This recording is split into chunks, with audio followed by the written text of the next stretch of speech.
Welcome to the second hour of A World of Difference this Monday night with me, Roger Williams, here most Monday nights between 7 and 10.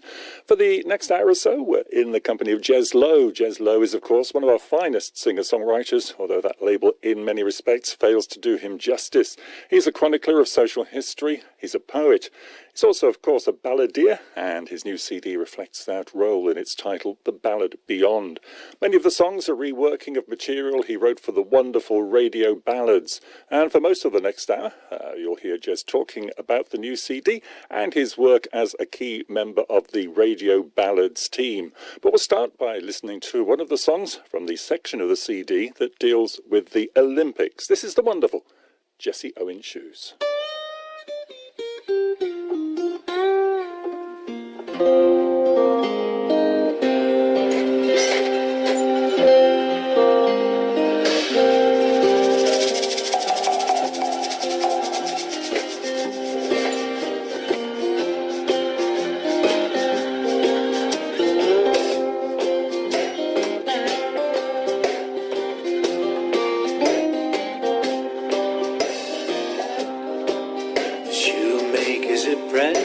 Straight off to work when his school day's over and done. No matter how long the lesson, he'll never be late. Just look at that little boy run.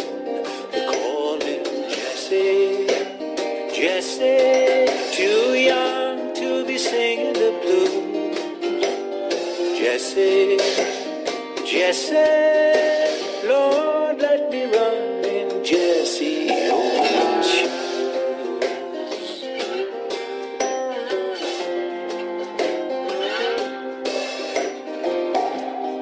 Oh, gentleman Jesse's gonna run for the world, but there ain't no one will ever forget.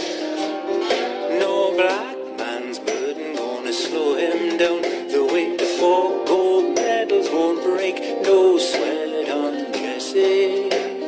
Jesse, cry the Africans, the gypsies and Jews. Jesse, Jesse, Lord, let me run in Jesse Owens shoes.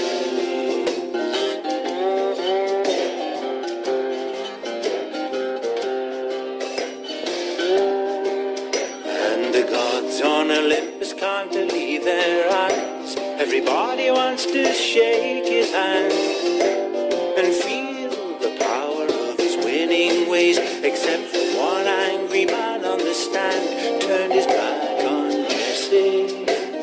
Jesse, he went back to his room with his views.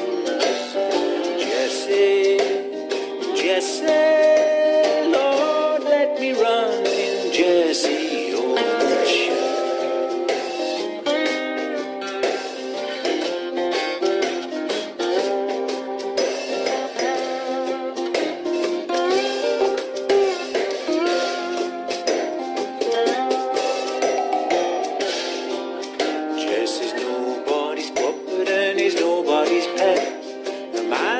Family to feed. He was the first one to take to the track with the name that Mr. Adidas wrote on his heels. And I don't think Jesse, Jesse, he's the winner that we'll never lose. Jesse, Jesse, Lord, let me run in Jesse Owens. Jesse, Jesse, when will his homeland pay his dues? Jesse, Jesse, Lord, let me run in Jesse Owens shoes.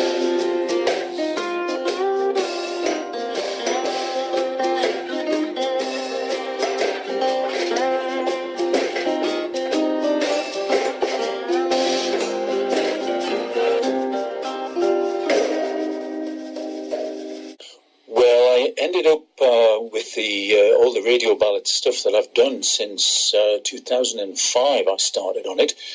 I've done about 60 songs around that, and so it was a question of choosing which ones to use, which ones I could develop, because a lot of the stuff doesn't actually, once you take it out of the context of the radio show, it doesn't actually stand up very well. But what I did with this album is really choose the songs that I've kept in my live repertoire from the radio shows. And then there's one or two more that I've taken to other places. You know, they were written specifically for a radio ballad subject. But then I've kind of used the idea and developed it a bit more. And also on the album are just some regular songs that I've just put together outside of all that radio ballad stuff. Just, again, songs that I've used for my live gigs over the last 4 years. And you group them into 5 different sections, haven't you, which makes it really very interesting to go through section by section. Part 1 is the great and the goods, and it starts with the wonderful Lazarus dance. Now, that's a bit of a celebration, isn't it? Yeah. Again, it does have its origins in the radio ballads, but nothing like how it's ended up here. It's like the song is just like one of those dreams that I think all of us have, where people who are no longer around, or people from all different aspects of your life, all seem to congregate in one place. So it was a lot of fun putting the song together. And it's like a Cayley dance, it's like a barn dance with all these people, everybody from Marilyn Monroe to my friend at high school, Chris McCoo. They all turn up and we have a big hoolie. And I just love some of the juxtapositions. You've got Pete Bellamy harmonising with Nelson Mandela. Yeah, well, heroes. Peter Bellamy was certainly a hero of mine, and obviously Mandela is a hero of a lot of people.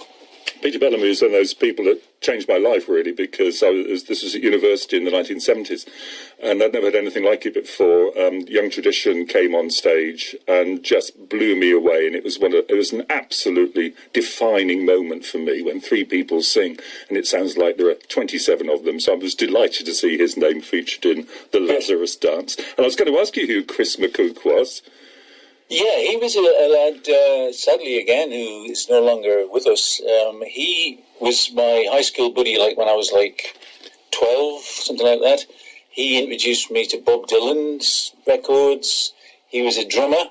He played, not with me, but he played in a rock band, sort of in his mid-teens. And he was just a great guy, and I kind of had just re-established contact with him when sadly he was no longer around. So I thought if anybody should be there on drums, it should be old Chris.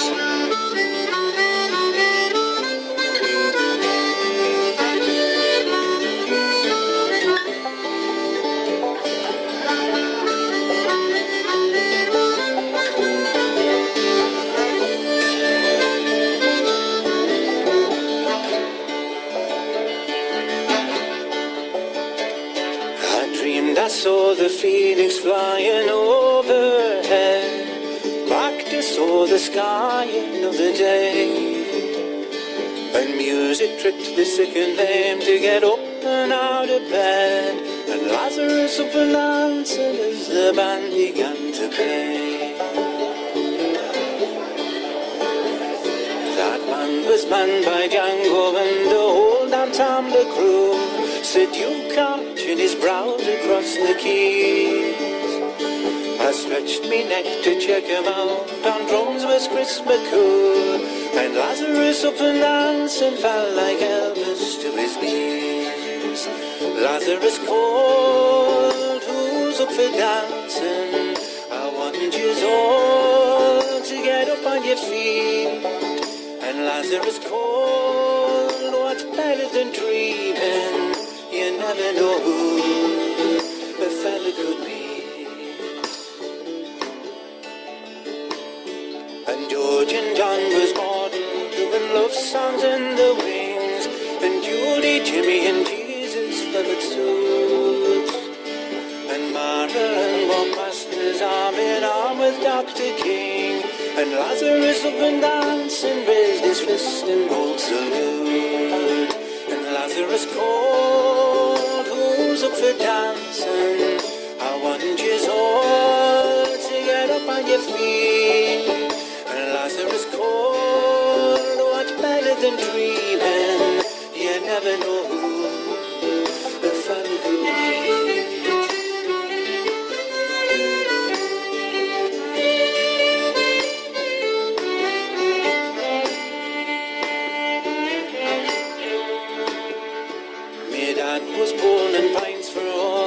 50-51, me mother kept in a rose in summer bloom. Me father ground her like he did before I came along, and Lazarus opened hands and shouted, Johnny, get a room. And Lazarus called, who's up for dancing? I want you all to get up on your feet. And Lazarus called, what's better than dreaming? You never know who a fella could be.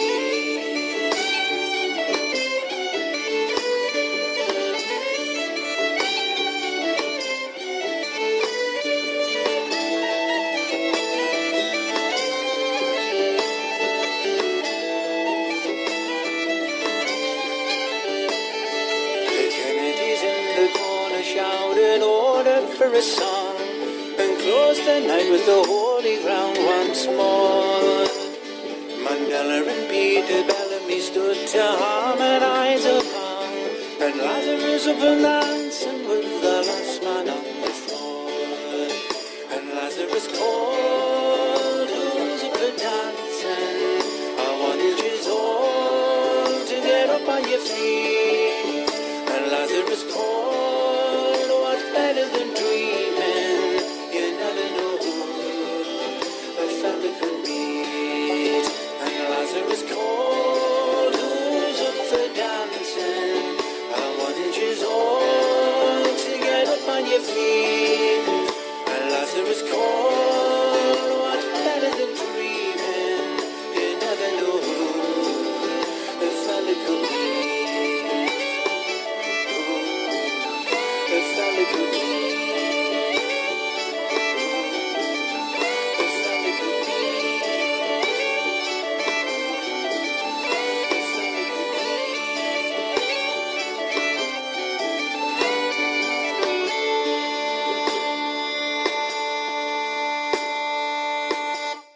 Pitmen Poets, this band that I'm part of, a little four-piece thing.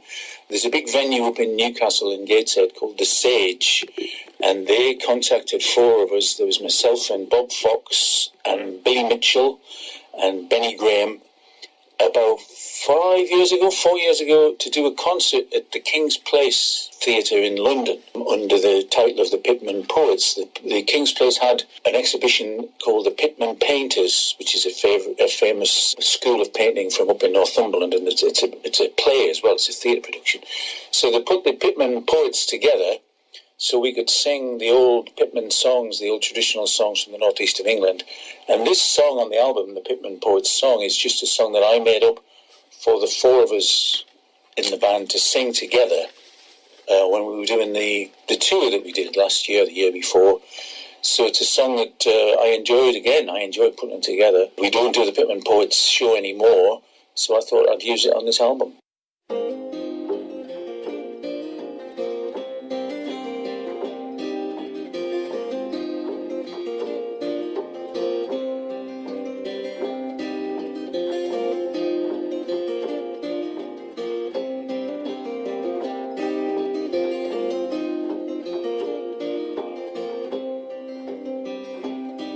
We sing our bands to sleep with songs that workers made. Thrill them with black dust bogeymen when day is done. But these ghosts and mighty giants are no fairy tales, but men that walked amongst us once, but now they're gone. These things I know, for the Pitmen Poets told me so. These things I know, for the Pitmen Poets told me so.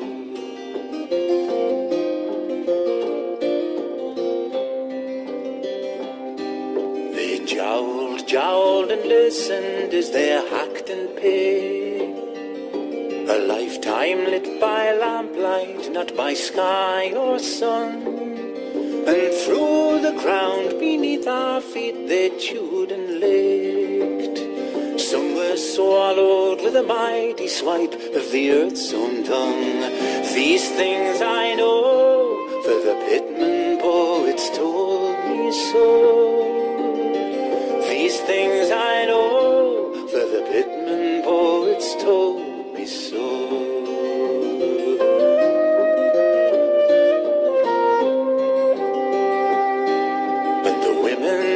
watched and waited, ever strong and bold, and laughed and loved despite those many mouths to feed, and damned the fat cat masters and the lies they told, as they sacrificed good men to the gods of gain and greed. These things I know, for the Pitmen poets told me so.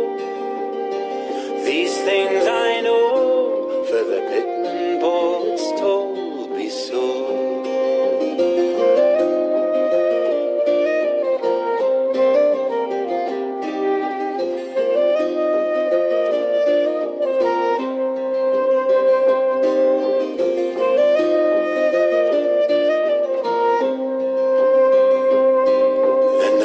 Wheels and white machines grew cold and still.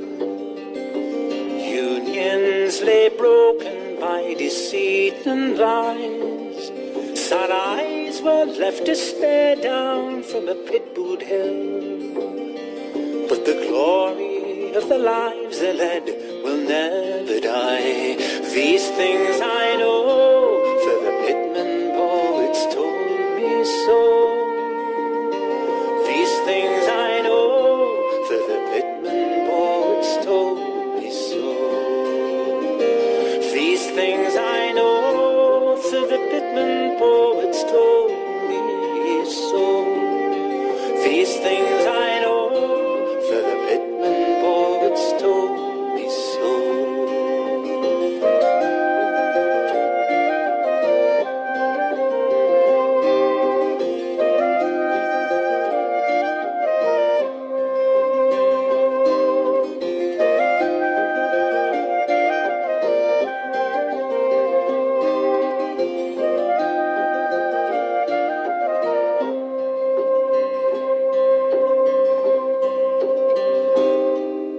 Shall we move on to Tracks and Fields? And here we come to, again, a group of songs. And what I particularly want to talk about in a bit is the Ballad of Dorando and Johnny, which is a story I knew nothing whatever about. But when I put the first track of that section, I thought, what on earth is being sung here? But you've gone into the Olympian theme here with a Greek motif, haven't you, which leads into a bit of a song about Berlin 1936. Where did that come from? Well, again, it was from the radio ballads. We did the Ballad of the Olympics a couple of years back when the London Olympics were happening. Again, I did lots and lots of songs for the series, but the 3 or 4, whatever, that I've included here were the ones that really took my fancy. And the opening one is Berlin 36, and I used the Greek thing. It was actually part of a totally different song in the radio series, but I've taken the words. I was trying to think. I always like to do the a cappella thing. There's always some unaccompanied track on all of my records, just about.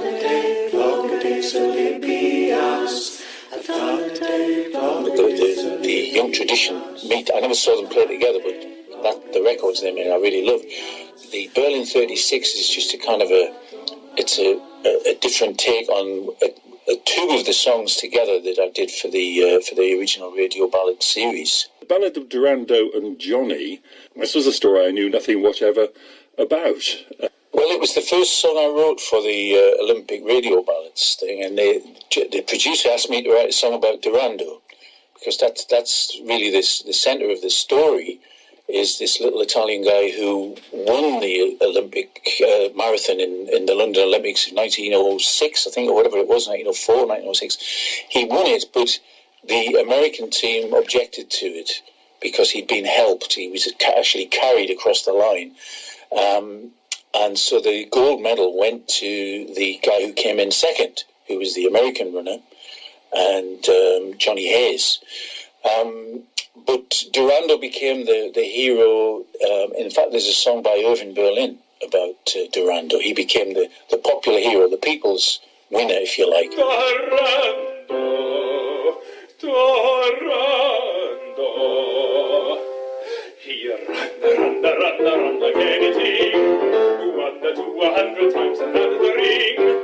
I cry, but I just as usual, I always, if I get a subject of a song, I kind of wander around it. I sort of circle around it until I find a way in. And I just thought that this guy, Johnny Hayes, would be sitting for the rest of his life in New Jersey, just kind of trying to tell people, you know, I was the winner. And they would say, oh, no. You know, so it's kind of the underdog, but it's also the sort of just a sort of an antidote to the other side of the coin, really.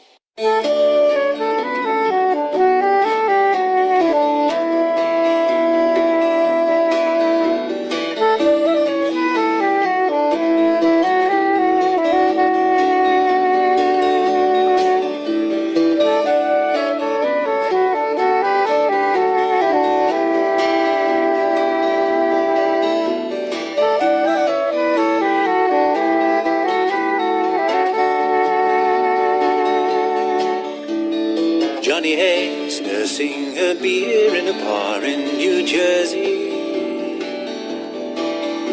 His legs may be done, but his memory still raises a law. When his faithful spectators head off to their homes by the Hudson, Johnny Hayes sits there alone with a beer and a song. He sings, they all recall Dorando. His tale is the one always told. Yes, they all recall Dorando. But at the end of the day, it was me, Johnny Hayes, who ran away with the gold.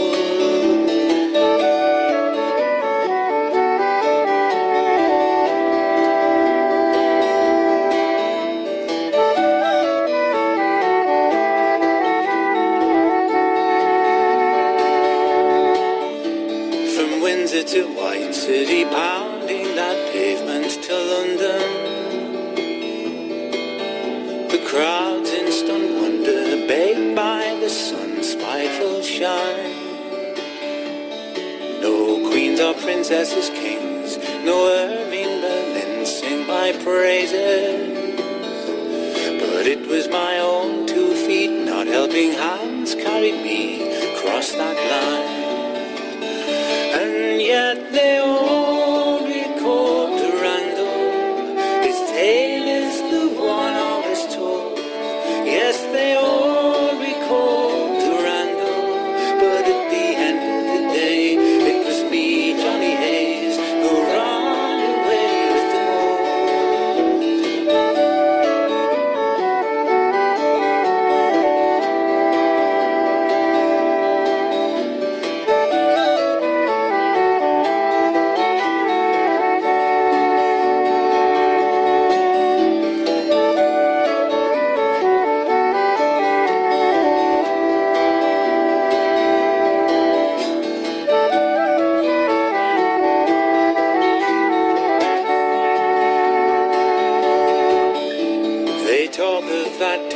Italian, the little guy's hero,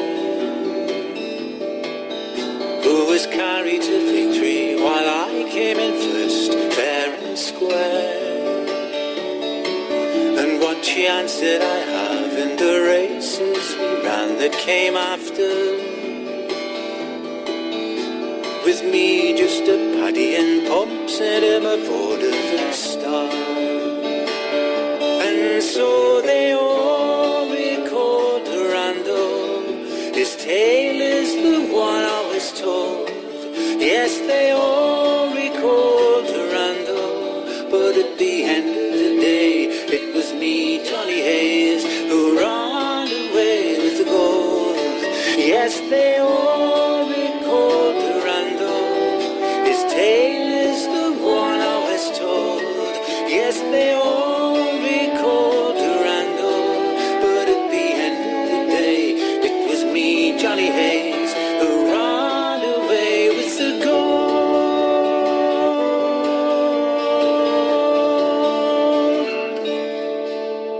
Now, the next section is rights and wrongs, and Unprotected is a kind of a marvellous song, but what a difficult subject to write about. You must have stopped and thought, how am I going to address the issue of HIV/AIDS? Yeah, well, it was the radio ballad that's from was called The Enemy Within, I think. And there was a lot of, when we write this stuff for the radio ballads, we provided with recordings, narrative recordings, interviews from people who were involved in the whole thing. Well, as you can imagine, people who were involved in that issue, you know, the HIV of the whole thing, was quite harrowing, really. And the word that kept coming up in all the interviews was unprotected, as you can imagine. You know, that was a sort of a byline for when the whole thing started. So this song, you know, this goes back to 2006 when I did that song, and it's a song I've tried to do on every album since then.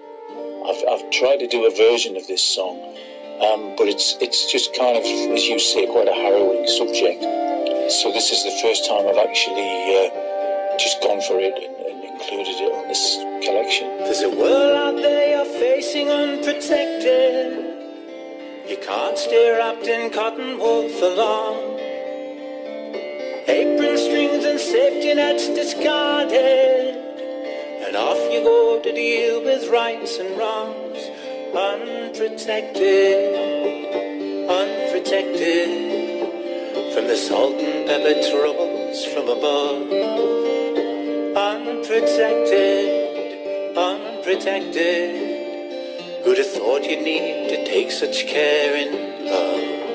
There's nothing quite like the folk movement, is there, for really writing brilliant songs about austerity and the economic crisis. So there have been a number of them. Again, one that I suspect was quite fun to put together. Yeah, and it existed for a radio ballad completely different. So apart from the A for Austerity, all the rest was completely different, and specifically about the Austerity Olympics of 1949, I think it was. It was a song that I enjoyed doing as a radio ballad song, but it didn't work very well out of context, so it's a total rewrite. So occasionally, not so much now, but occasionally I've actually lapsed into the original version in mid-song rather than the one that's on here. But it was a lot of fun. I think that's really why I'm touch wood. I'm writing so much, is because the actual writing process is something I enjoy so much. You know, I really get off on it, and this one especially.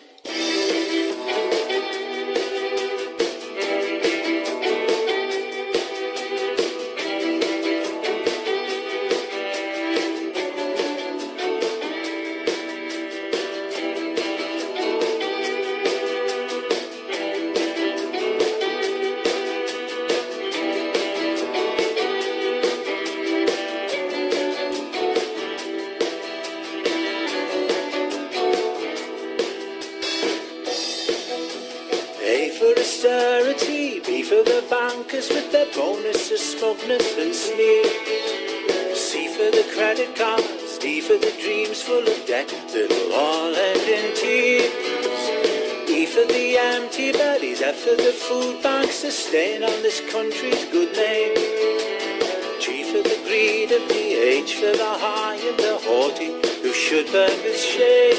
It's the make-doing men society, the writing spelled out on the wall.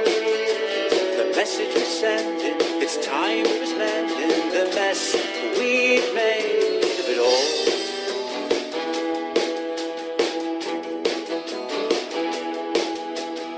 I for industrial, J for junk piles of workers' skills and machines. K for the killjoys, L for the loan sharks, the leeches who are licking us clean. M for the massacre, of N for the national health, sold out from under our feet. O for the odious P politicians, expenses forms always complete. It's the make-do men society, the writing spelt out on the wall. The message we're sending, it's time we're mending the mess we've made of it all.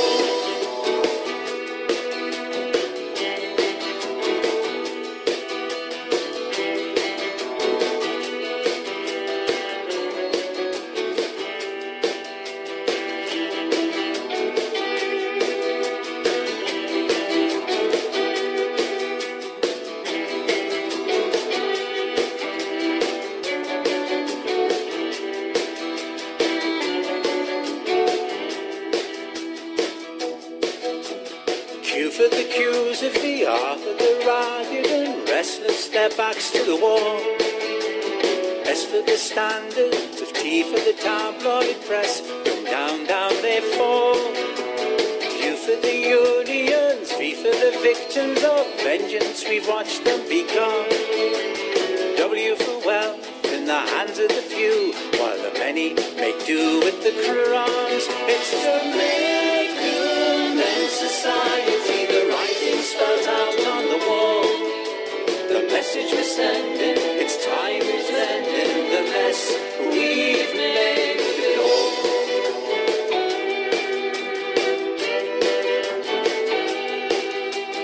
X for the xenophobes, always around.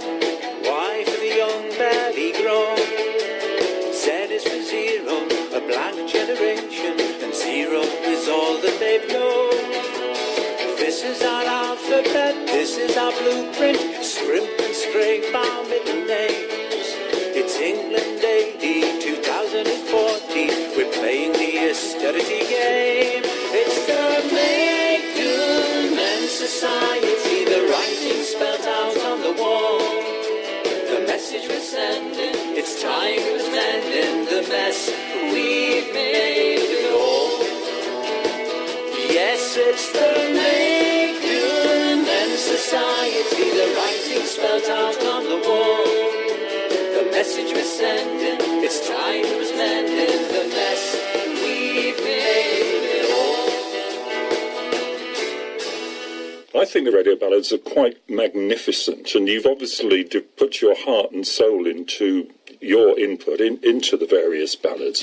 I mean, I think they're just wonderful, aren't they? I mean, what's it like being involved as you're working with both your original songs and songs of others, and the interviews and other elements that are cut in? I mean, it feels to me like it must be a wonderfully creative process. It is. And the team, that behind it are really, really, really good. They've got it now. I mean, it's obviously it's based on the McCall Charles Parker approach, which was sort of groundbreaking anyway in the 50s. The thing with me, it was hard at first because most of the songs that I write, I don't sing for the radio ballads. I'm kind of like a bit of a staff writer who then the songs are handed out to other people. So there was the first edition of the new series, the Ballad of the Great War, and I had like maybe 2 or 3 songs in there, but my voice isn't heard. It's other people singing my songs. And that was when the first couple of shows back in 2006, that was kind of hard for me because obviously I've always written primarily for my own performance, but my own voice. But really what it comes down to is that the songs are secondary, in my opinion now. It's the narrative bits that are important. It's the real people talking, because that's the only chance they're going to get to be heard by the sort of international audience that we have now. So they're the more important thing. And what I do is just to kind of supplement them, so whether or not I sing the songs isn't really that important to me now. And that's a nice place to be in for me. But the two elements just complement each other beautifully, the sensitivity of the songs and the accounts from the people concerned. What this has made me realise, Jez, is that there are quite a few radio ballads I haven't heard. I thought I'd heard most of them, but there are more around than I was aware of. And I think, as I say, I think they're just wonderful. The one about kind of travelling fairs, which uses so much audio from the Nottingham Goose Fair, I just think is magnificent. You learn so much about the life of the travelling fair people. And I was a little disappointed, Jez, that your song from ages ago, Brocky Lads, wasn't on it, because I think that's a terrific song. Yeah, well, that exactly came from that same sort of concept. But the brief with the radio ballads is that we write new songs, so like for this current series from the First World War, there are so many great songs that exist already and so many new songs that have been written just this year. So it was a real tough thing to do, to get this new series up and running. But it has to be, we try by and large to come up with new songs, and they have to relate to the narrative parts without just repeating what the narrative has said. And once or twice, I've come up with new songs that the producer said, well, no, you've gone too far away from what the people are talking about. So, it's a bit of a sort of a balance. You know, it's a bit of a skill eventually that you have to sort of try and achieve to get it just right. And there are three from that sequence on the CD, on the Ballad Beyond Names, which is about graves without names in Belgium near Ypres.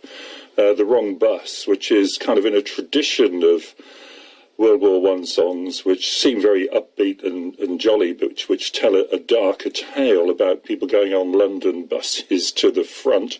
And what I particularly like about that is it brings together the kind of the German and the English soldiers, and there's a kind of, to use a hackneyed phrase, there's a we're all in it together element in this, isn't there?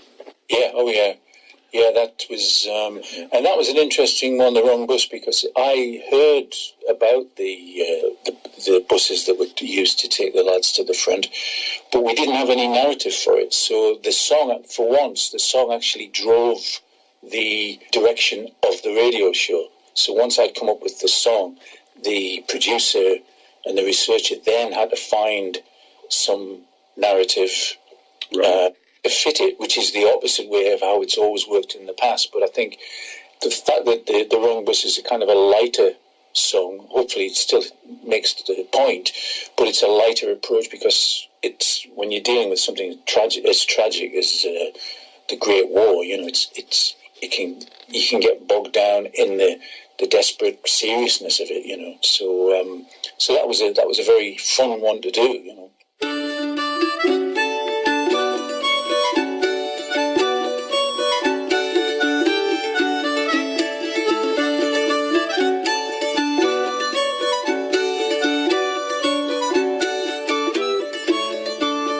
Jumped on a London omnibus to take me into work. I hopped up to the top deck for a smoke. I looked around and noticed we were going the wrong way. Is this driver drunk or playing on us a joke? Now I'm the sort of fella who enjoys a friendly joke, but I wasn't in the mood for such malarkey. When I looked around to see if anyone else had noticed too, I saw all the passengers were dressed in khaki. I'm on the wrong bus, the wrong bus. Fate has played a cruel jest on me. I'm on the wrong bus, the wrong bus. I wanted Piccadilly, now I'm off to Piccadilly. I'm on the wrong bus, the wrong bus. When will this conductor's bell go jingle? I wish I'd had the money to buy a day return, but the ticket in me hand is just a single.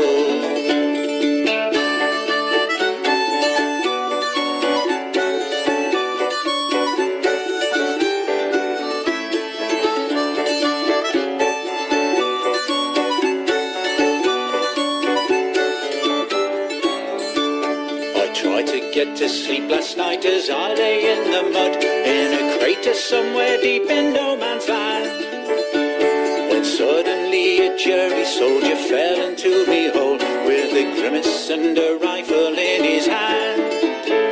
He shrugged his muddy shoulders and he sat down by me side with a friendly smile that banished fright and fear.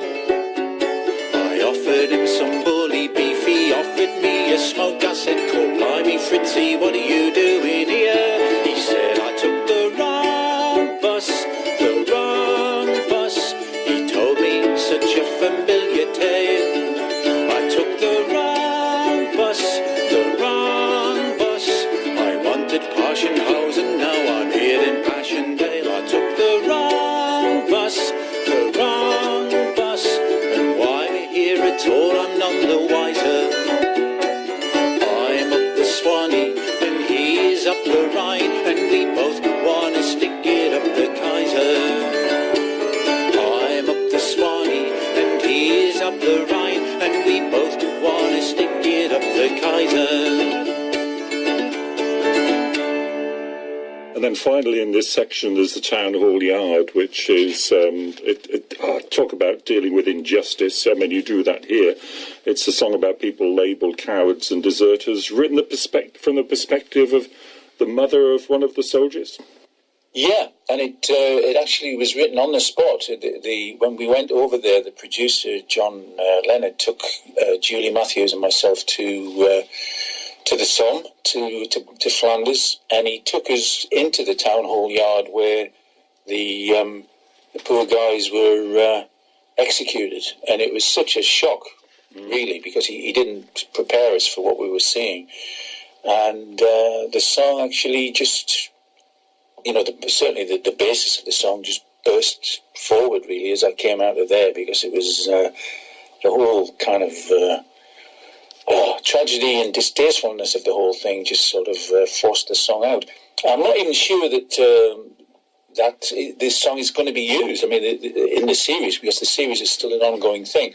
But I certainly was pleased enough with the song myself to include it here.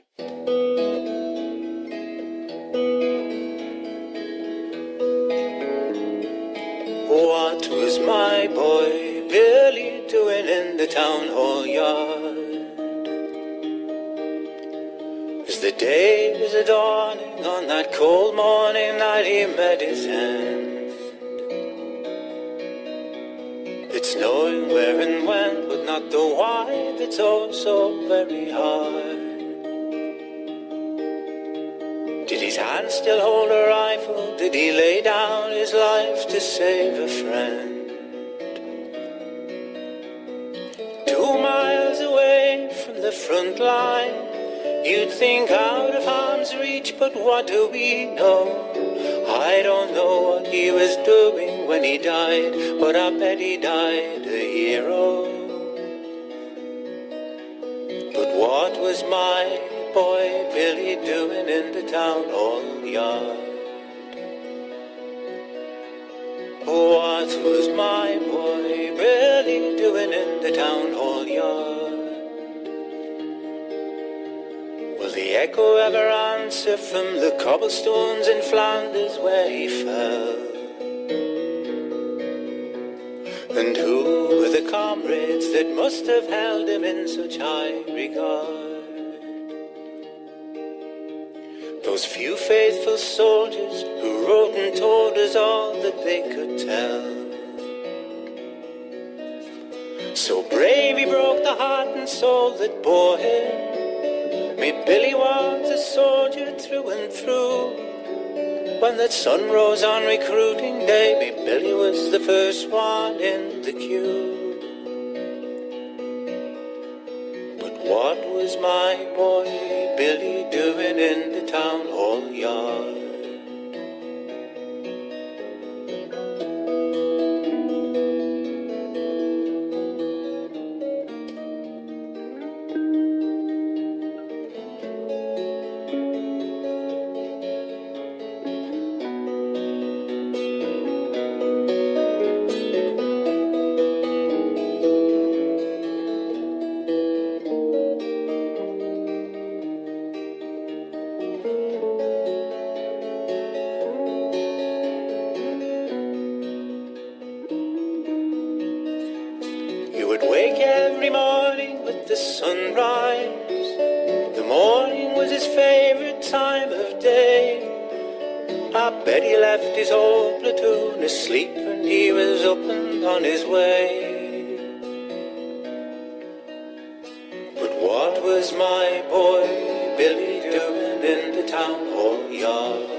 And the final track on the album, The Lass of Hexhamshire, is basically a tribute to a friend who you lost a year or so ago.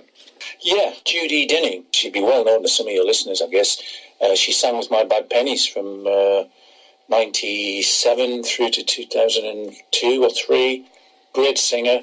Probably one of the best singers I've ever stood next to on a stage and heard sing, and very, very well known. She sang with the band Real Time, and when she died last year, again, a more spontaneous thing than anything else, the traditional song The Lass of Hexhamshire, which is usually a fast kind of Northumbrian, oddly timed dance tune, I slowed it down and came up with this one.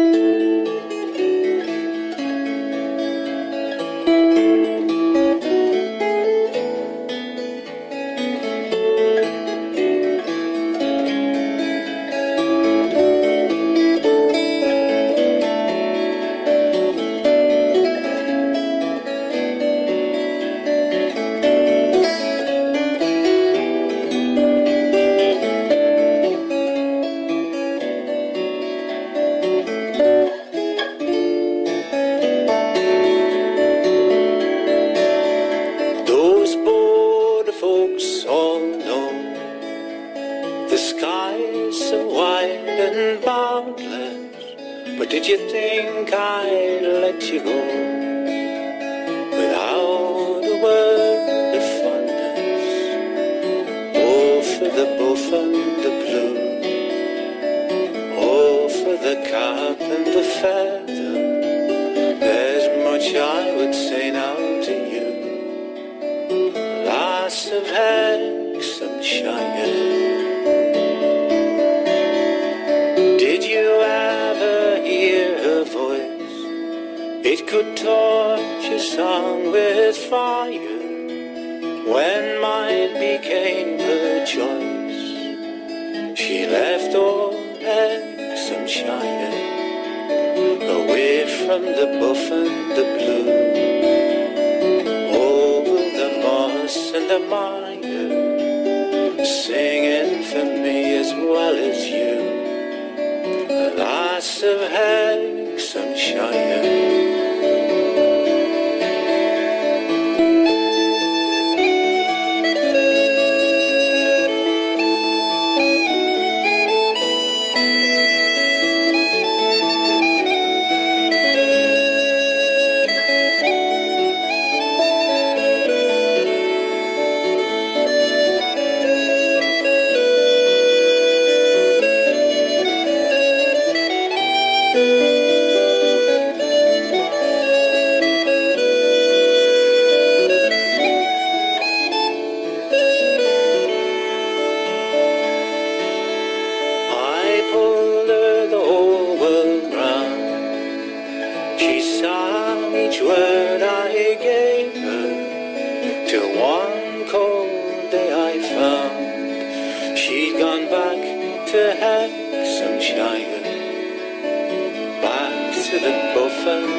It sounds like there's a lot of death on this album. Please don't think that.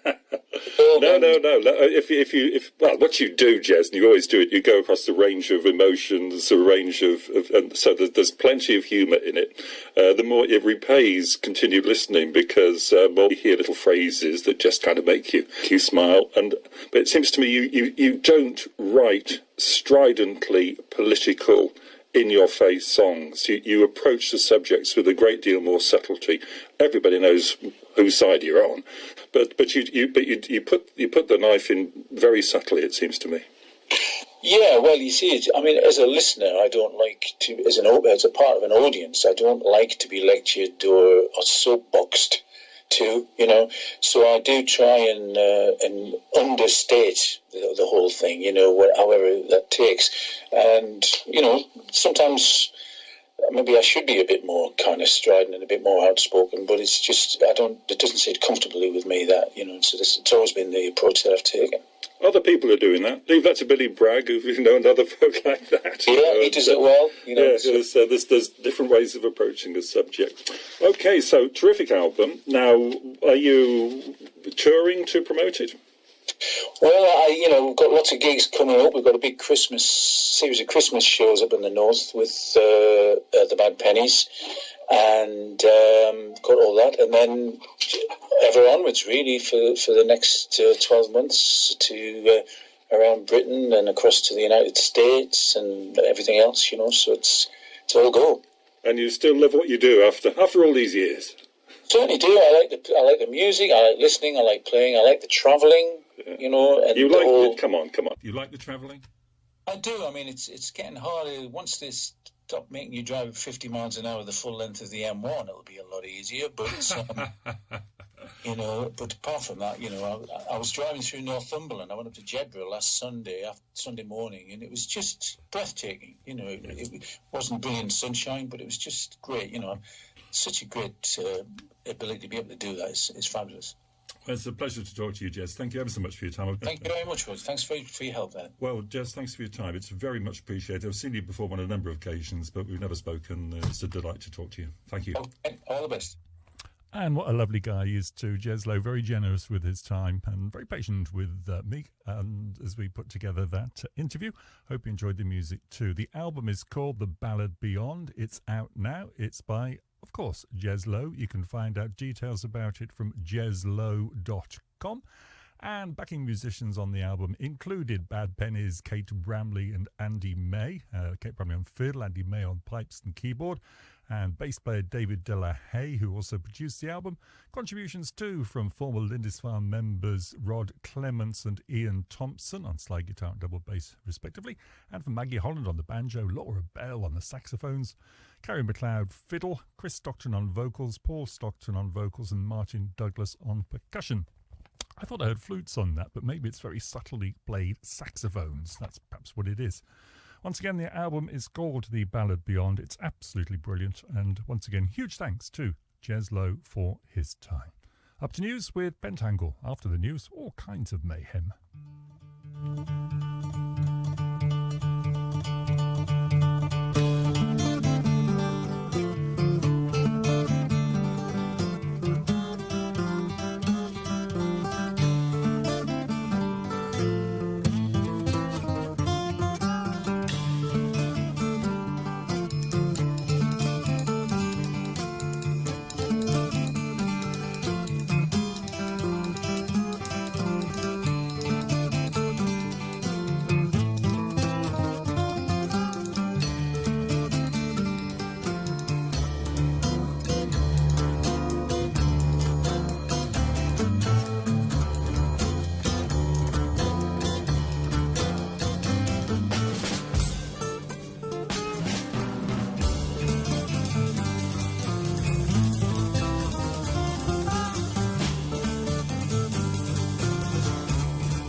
It's that time to turn on your radio. Tune in now for great songs, old and new. Roger Williams on Trent Sound Radio.